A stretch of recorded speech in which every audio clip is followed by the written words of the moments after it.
vous est offert par Orange.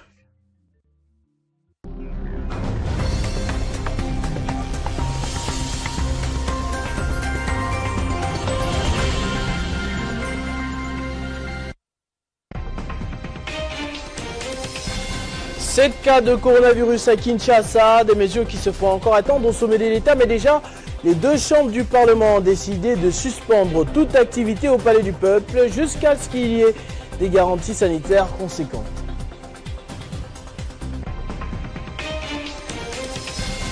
Ayant pénétré irrégulièrement le territoire congolais la semaine dernière, plus de 1500 sujets burundais ont définitivement renvoyés chez eux ce mercredi. C'était à partir du chef-lieu de la province du Sud Kivu.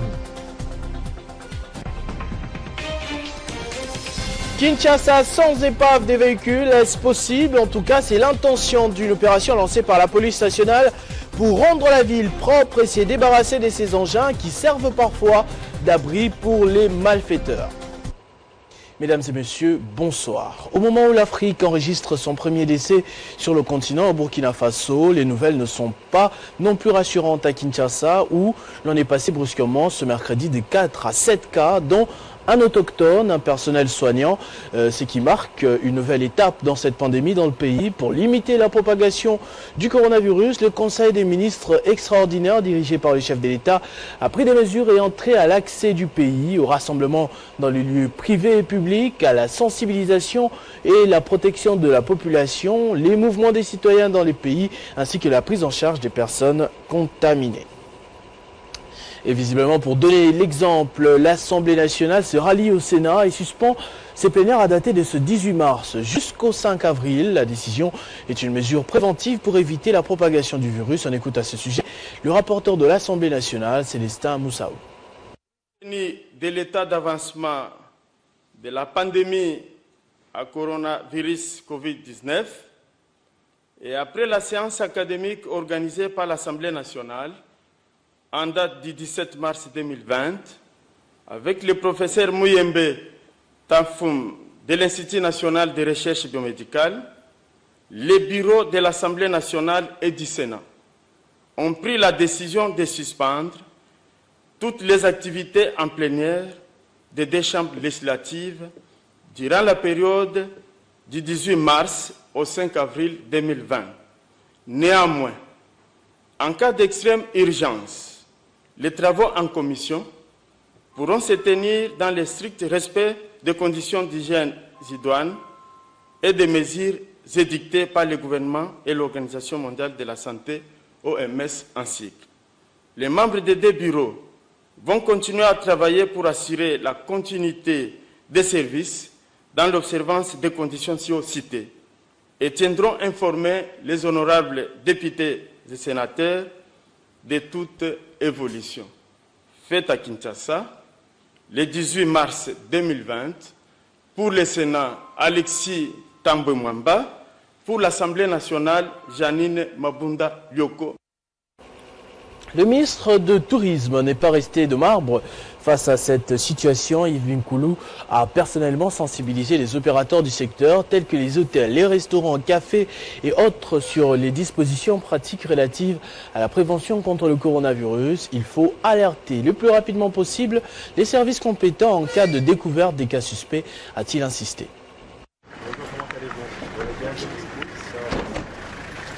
La pandémie du coronavirus a déjà franchi les frontières de la RDC. Aucun secteur n'est épargné. Raison pour laquelle Yves Mbukuluzola, ministre en charge du tourisme, a recommandé aux opérateurs de son secteur une observation stricte des mesures d'hygiène pour lutter contre la pandémie du Covid-19 qui se vit actuellement à Kinshasa, capitale de la République démocratique du Congo.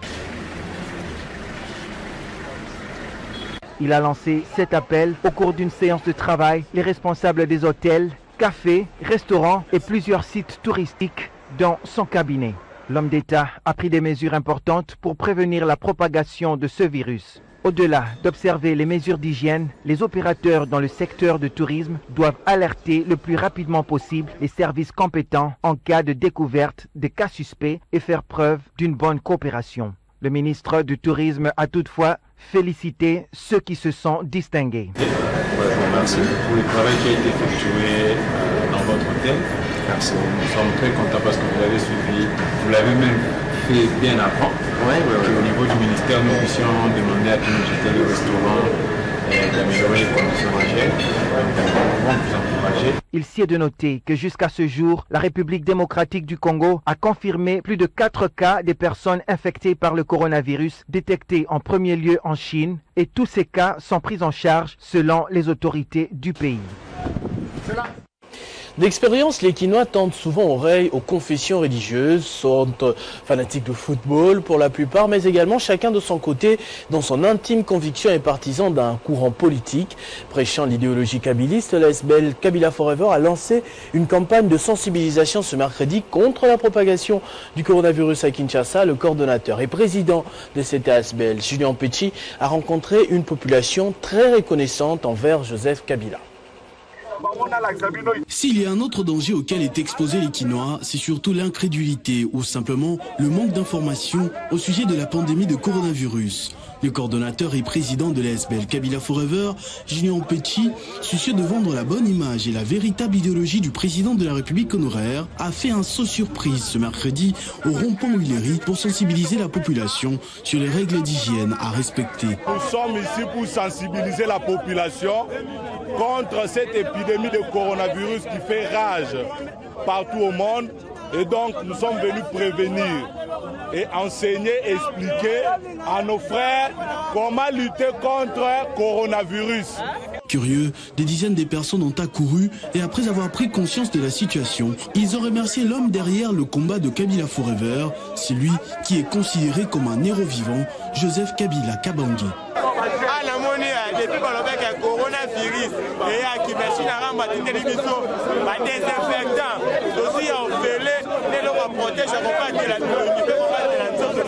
Nalina remercier papa Joseph Kabila Kabange parce que mutamalamba ye bakena tangwa passe.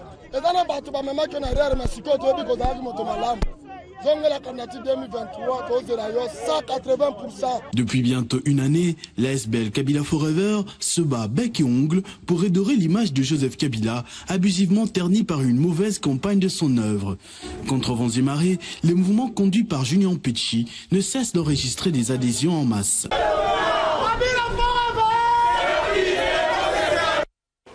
Bien que seul Kinshasa soit touché pour l'instant, le gouverneur de la province du Haut-Katanga a déjà pris des mesures fortes pour que le coronavirus n'atteigne pas les portes de sa juridiction. Jacques Kabula Katoué a donné l'exemple à chacune de ses apparitions publiques ces dernières semaines avec son masque et désormais un matériel d'appoint à l'entrée du gouvernorat pour la vérification de la température. Il n'est fait plus aucun doute que le virus Corona est bel et bien dans nos murs. La République démocratique du Congo compte à ce jour 7 cas déclarés positifs et qui sont pendant ce temps en isolement et en traitement. L'autorité provinciale du Haut-Katanga a d'ores et déjà pris des dispositions adéquates pour empêcher la propagation de ces virus qui fait de ravages dans le monde. Au bâtiment du gouvernement, comme dans plusieurs endroits publics, les dispositifs de diagnostic y sont déjà installés. Le gouverneur Jacques Kabula Katoué s'est donc résolu de prêcher par l'exemple pour dire que toutes les mesures d'hygiène sont par les temps qui courent de stricte observance pour être à l'abri. La population doit observer les mesures d'hygiène, ne pas se saluer par la main, et il faut se laver les mains régulièrement et il faut donc de manière générale il faut se protéger. Pour ce qui concerne les cas suspects, le gouvernement provincial par son ministère de la Santé met à la disposition de la population louchoise une ambulance et un centre d'isolement pour d'éventuels patients. Les mesures sont prises pour protéger la province puisque le contrôle s'est fait systématiquement à l'arrivée et la température et d'autres signes sont screenés directement. Et la fiche de suivi ou d'histoire du voyageur établi à l'arrivée et dans la communauté il y a un mécanisme de suivi. Il n'est donc plus question de spéculer, le coronavirus n'épargne personne. Du côté de la sécurité, l'on s'applique également et le 10 nouveaux bâtiments du commissaire de la PNC à Lubumbashi tombe à point nommé. C'est le fruit d'une étroite collaboration entre les États-Unis par le biais de l'Organisation internationale des migrations et la République démocratique du Congo. Cela s'inscrit dans le cadre de la réforme de la police. C'est le gouverneur de province, Jacques Aboula Katoué, qui a présidé cette cérémonie solennelle d'inauguration des 10 bâtiments du commissariat de la police de référence de la commune annexe. Un projet mis en œuvre par l'OIM avec le financement du gouvernement américain dans le cadre de la mise en œuvre du projet de police de proximité à Lubumbashi. Dans son mot de bienvenue, le maire de Lubumbashi, Guylain Robert Lubaba, a rappelé que l'OIM est un partenaire fiable de la République démocratique du Congo, notamment dans la réforme de la police. Le chef de mission de l'Organisation internationale pour la migration Césaire a précisé que la construction de ces 10 bâtiments qui abriteront le commissariat et sous-commissariat de la PNC dans les quartiers Kisanga, Kalebuka et Kasungami vise la sécurisation des habitants de la commune annexe et de leurs biens. Pour sa part, la représentante de l'ambassadeur des États-Unis en République démocratique du Congo et responsable de l'INL a salué le partenariat privilégié pour la paix entre les États-Unis et la République démocratique du Congo. Le gouverneur Jacques Aboula Katoué a pour sa part invité la population à protéger ses commissariats car sa sécurité en dépend. C'est ici l'occasion pour moi d'exprimer ma gratitude à cette organisation ainsi qu'au gouvernement des États-Unis d'Amérique pour avoir financé ces travaux. La multiplicité de ces structures, comme d'aucuns pourraient se demander, a pour fondement le fonctionnement et même le renforcement de la police de proximité au bénéfice des administrés. De là, le gouverneur de province et tous ses hôtes vont se diriger au quartier Kisanga pour la coupure du ruban symbolique et la visite des bureaux déjà équipés. L'OIM a aussi appuyé la police nationale congolaise avec 4 motos et 4 groupes électrogènes d'une grande puissance.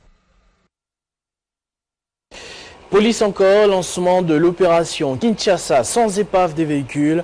La première place à être nettoyée d'épave, c'est l'entrée du tribunal de paix de la commune de Ngaliema. Selon les officiers de la police nationale congolaise, le maire adjoint de la ville d'Uvira a supervisé cette opération au nom du gouverneur de province Théo Ngwabidje Kassi. C'est par la porte du poste frontalier de Kamvimvira dans la ville d'Uvira qu'ils ont été tous rapatriés en présence côté congolais, le maire adjoint de la ville et du gouverneur de la province de Bujumbura rural côté burundais. Sur une file indienne, femmes, hommes et enfants ont suivi les indications des services migratoires des deux pays afin de monter dans des gros camions affrétés par le pays de Pierre Nkurunziza, portant tous des fouloirs et scandant parfum des chants qui incarnent des messages d'unité et de cohésion une fois ramenés dans leur pays. Le responsable du service burundais chargé du rapatriement a fait savoir que ces sujets burundais sont le bienvenu dans leur pays et ne seront guère inquiétés. Le Congo ne pouvait pas laisser les Burundais héberger illégalement au Congo.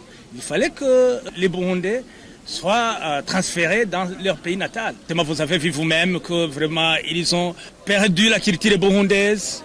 Ils sont vraiment traumatisés, je ne sais pas si c'est lié à la croyance, mais vraiment ils doivent subir une formation patriotique pour les ramener encore à la culture burundaise. Pour le maire adjoint de la ville d'Uvira, ces ressortissants burundais se trouvaient irrégulièrement sur les sols congolais, d'où la décision du gouverneur Théo Ngwabidje Kassi de les rapatrier pour leur pays. Pour nous, ils ne sont pas nos invités. Alors tout de suite là, nous avons eu le devoir de pouvoir demander à nos voisins de pouvoir recevoir leurs habitants puisqu'ils n'étaient pas invités chez nous. De son côté, la nouvelle société civile congolaise d'Uvira se félicite également de la décision de l'autorité provinciale qui n'a tardé à prendre la mesure que sa structure attendait. Hilaire Kassoussa, lui, a passé des moments chaleureux avec sa base dans la région. Dans le cadre de ses vacances parlementaires, l'élu a plaidé pour le désenclavement du territoire de Chabunda et a déploré le fait qu'il soit déclaré qu'il soit écarté dans le gouvernement provincial. C'est un fils du terroir qui revient auprès de sa base dans le cadre de ses vacances parlementaires. Le député national Hilaire Kassoussa Kikobia a entrepris d'intenses activités ici dans son fief électoral du territoire de Chabunda dans la province du Sud Kivu où il est considéré comme les seuls représentants valables et crédibles capables de porter haut leur voix. Aussitôt arrivé, Hilaire Kassoussa Kikobia prend part au culte d'action des grâces organisé à la paroisse Saint-Joseph où les fidèles catholiques se sont mobilisés pour la première fois depuis son élection en décembre 2018. Dans ce mot des circonstances, l'élu de Chabunda est revenu sur son engagement à tenir ses promesses de campagne électorale, seule thérapeutique aux défis à la fois nombreux et complexes de ces territoires. Après les cultes, le député national a inspecté tour à tour les ponts Youyou inaugurés en 2018 alors qu'il était vice-gouverneur du Sud Kivu. Hilaire Kassoussa promet d'user de toutes ses prérogatives constitutionnelles pour interpeller les décideurs. Dans le chef-lieu Bukavu, la fondation Kale Kwetu s'implique dans la lutte contre la propagation du coronavirus. Cette association sans but lucratif, Cheraru Gishisa Moisi, a remis un lot de désinfectants et papiers hygiéniques aux élèves de l'école primaire EP1 Ibanda.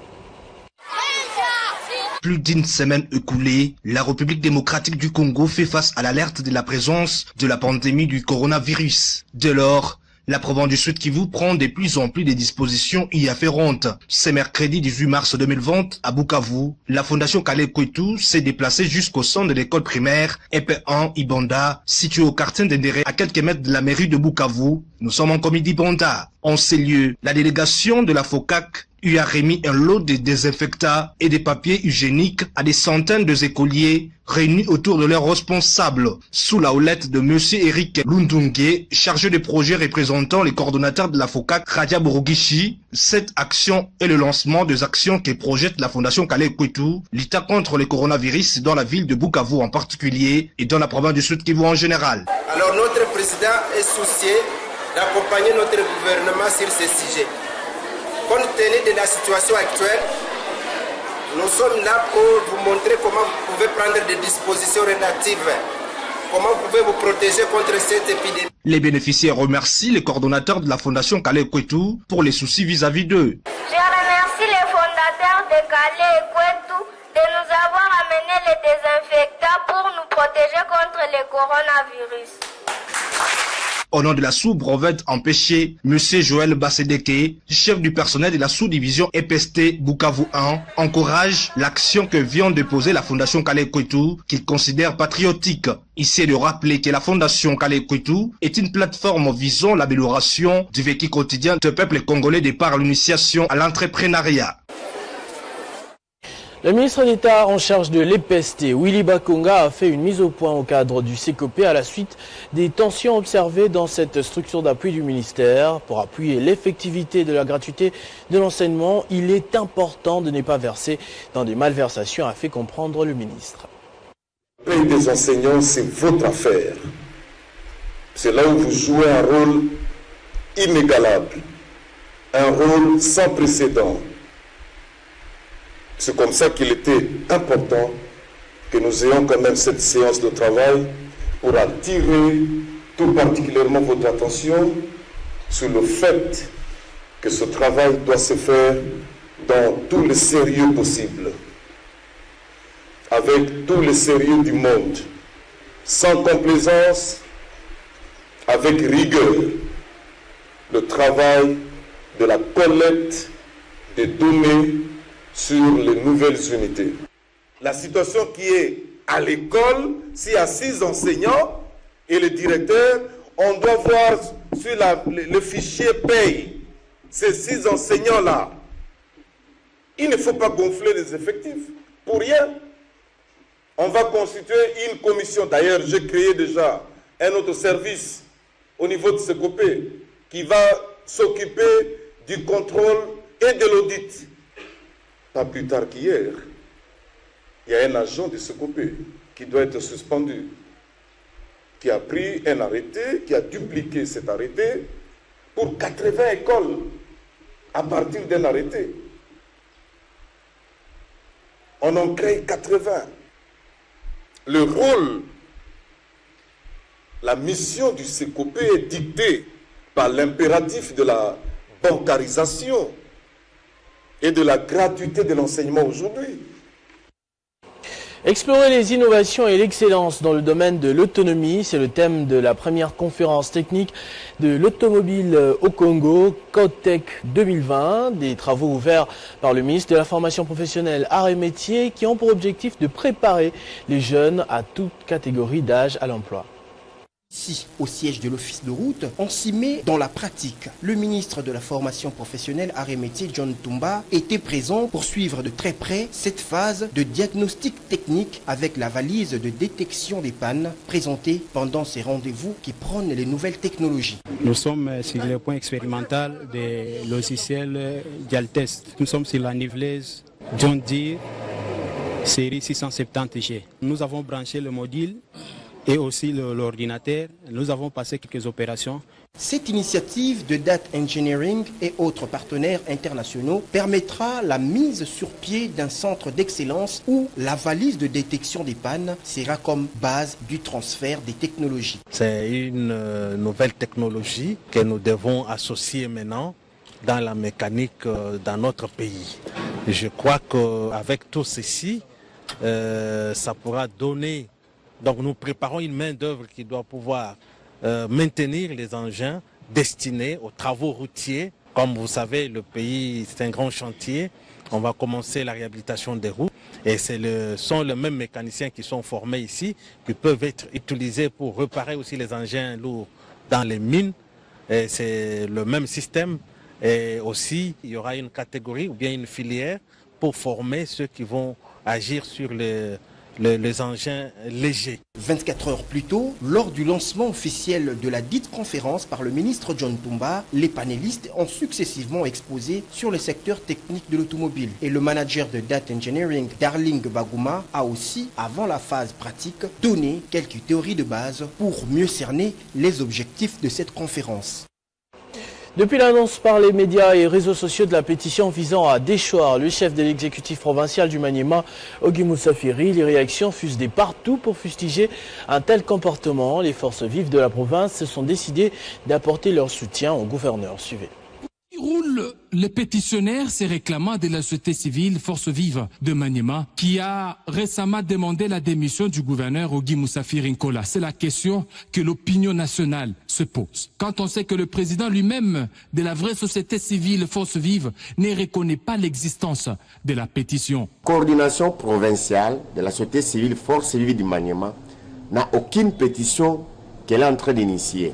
C'est pourquoi nous mettons en garde quiconque s'hasarderait à initier un document avec en tête société civile Force Vive du Maniema. Nous allons les poursuivre pour faux commis en écriture. L'UDPS Maniema condamne cette prise de position qui violerait selon elle le principe de l'état de droit. Au niveau local ici, l'UDPS soutient toutes les institutions légalement établies en République démocratique du Congo, tant au niveau national qu'au niveau provincial. Donc, l'UDPS ne peut en aucune façon soutenir la société civile dans l'état actuel parce que nous faisons la politique, nous ne devons que soutenir les actions politiques. Et quant aux représentants du peuple au niveau provincial, ils trouvent que la pétition était non-événement. Comme à l'Assemblée provinciale, il n'y a pas de problème, il n'y a pas de souci. Moi, je trouve que c'est non-événement. Partant de toutes ces déclarations, l'initiateur de la pétition se trouve de plus en plus isolé. Au Kwilu, le gouverneur Willy Tsundala est officiellement installé, secrétaire exécutif provincial du parti PPRD, conformément aux recommandations de la conférence de Lubumbashi. Le nouveau secrétaire exécutif promet de porter l'étendard du PPRD très haut en vue de préparer les prochaines élections. Nous sommes à l'aéroport national de Bandundu. Il est 10 h de ce mardi. L'ambiance est bon enfant car le décor est planté aux couleurs du PPRD. À bord de cet appareil volant, 3 géants du PPRD font leur sortie. Ernestine Nyoka, secrétaire national en charge de la communication, chef de la délégation. Jean Kimbunda, secrétaire national en charge du Kwilu, décentralisation et sécurité. Et Nicolas Bolokongo, membre du Conseil national, qui sont accueillis chaleureusement par les cadres du parti. Puis la délégation se pliait à l'exigence de la foule qui a sollicité une marche à pied avec ses hôtes de marque jusqu'au siège du parti pour l'installation du gouverneur Willy Tchoundala comme nouveau secrétaire exécutif provincial du PPR de Kwilu et toute son équipe.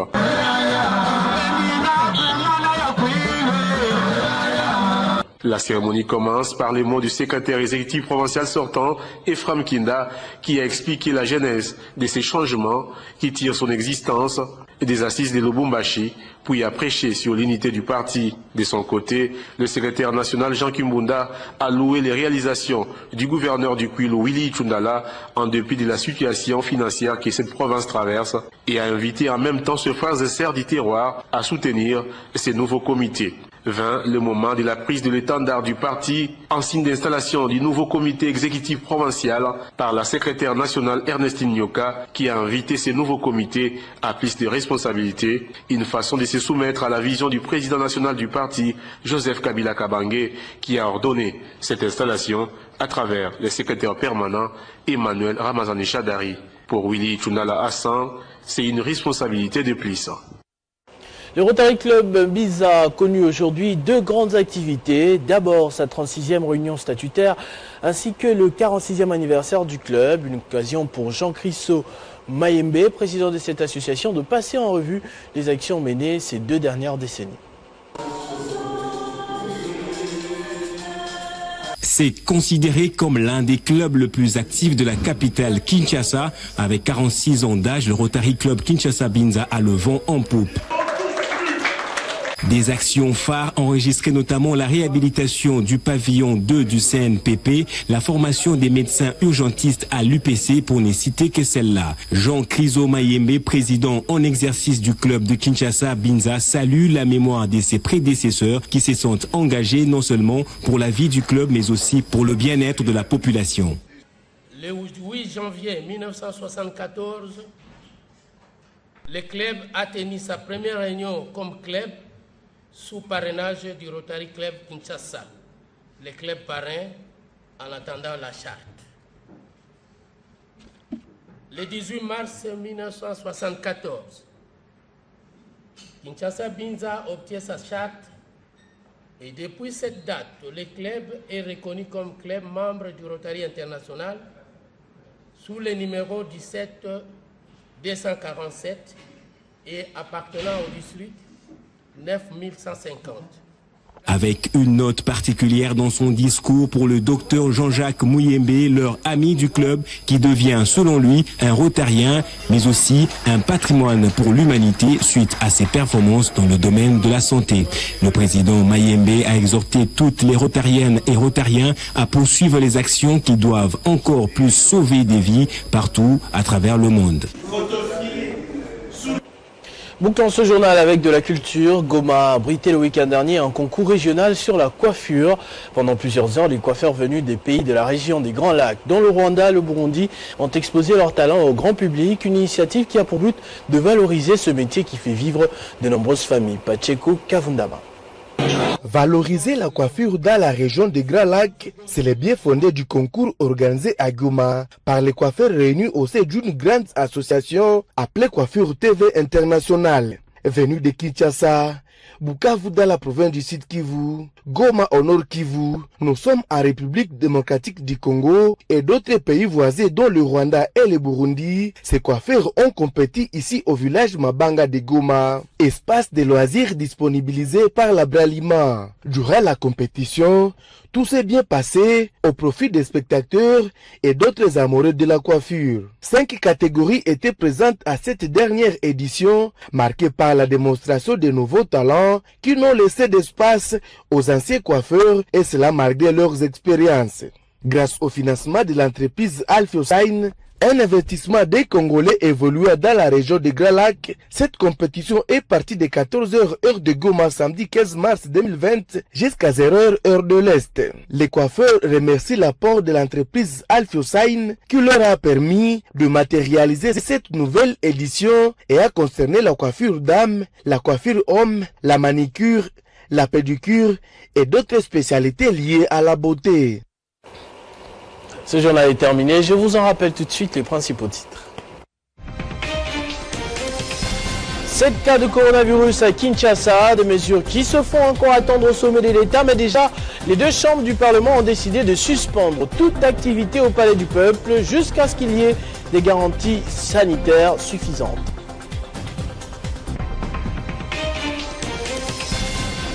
Ayant pénétré irrégulièrement le territoire congolais la semaine dernière, plus de 1500 CIG burundais ont été définitivement renvoyés chez eux ce mercredi. C'était à partir du chef-lieu de la province du Sud Kivu.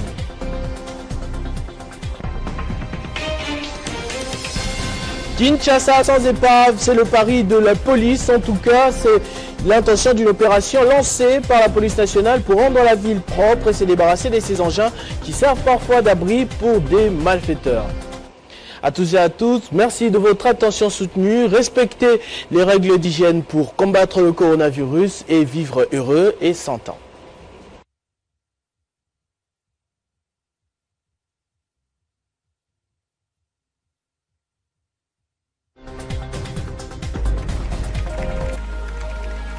L'actualité reste en continu sur www.tele50.net.